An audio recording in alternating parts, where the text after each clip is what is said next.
നൊന്തുപെറ്റ അമ്മയെ മക്കൾ ഉപേക്ഷിച്ച സംഭവത്തിൽ മക്കൾക്കെതിരെ കേസെടുത്തു.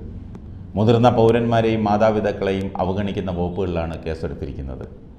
കഴിഞ്ഞ ദിവസം അവശയായതിനെ തുടർന്ന് ആശുപത്രിയിൽ കഴിയവേ മരണത്തിന് കീഴടങ്ങിയ കുമളി അട്ടപ്പുളം സ്വദേശിനി അന്നക്കുട്ടിയുടെ മക്കളായ കുമളി കേരള ബാങ്ക് ജീവനക്കാരൻ സജി, സഹോദരി സിജി എന്നിവർക്കെതിരെയാണ് പോലീസ് കേസെടുത്തത്. ഈ രണ്ട് മക്കളും ഉപേക്ഷിച്ച അന്നക്കുട്ടി രോഗശയ്യയിലായി കോട്ടയം മെഡിക്കൽ കോളേജിൽ ശനിയാഴ്ച രാവിലെയാണ് മരിച്ചത്. പോലീസും നാട്ടുകാരും വാർഡ് മെമ്പറും ഉൾപ്പെടെയുള്ളവരുടെ സഹായത്തോടെ വെള്ളിയാഴ്ചയാണ് അന്നക്കുട്ടിയെ മെഡിക്കൽ കോളേജിൽ പ്രവേശിപ്പിച്ചത്. ആശുപത്രിയിൽ എത്തിച്ച ശേഷം SI പലതവണ മകനെ വിളിച്ചുവെങ്കിലും നായിക്ക് ചോറ് കൊടുക്കാനുണ്ടെന്ന മറുപടിയാണ് ലഭിച്ചത്. നായിക്ക് ചോറ് കൊടുക്കാൻ.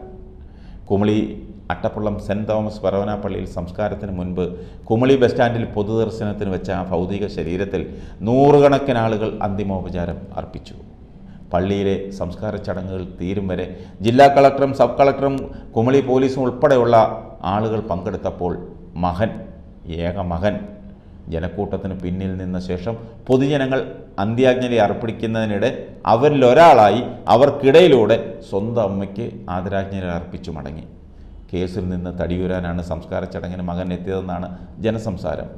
1-ാം മൈലിലെ സ്ഥലം വിറ്റ തുക അമ്മ വീതം വെച്ചതിലുള്ള പ്രതിഷേധമാണ് മകനും മകളും പ്രകടിപ്പിച്ചത്. അട്ടപ്പള്ളം കോളനിയിൽ ഒറ്റയ്ക്കായിരുന്നു അന്നക്കുട്ടിയുടെ ജീവിതം. കൃത്യമായ പരിചരണമോ സമയത്ത് ഭക്ഷണമോ കിട്ടിയിരുന്നില്ല. നരകതുല്യമായിരുന്നു അവരുടെ ജീവിതം. പക്ഷേ മക്കൾ നല്ല നിലയിൽ അപ്പുറത്ത് ജീവിക്കുന്നു. അവർക്ക് സ്വന്തം അമ്മയെക്കാളും വീട്ടിൽ വളർത്തുന്ന പട്ടിയെയാണ് ഇഷ്ടം.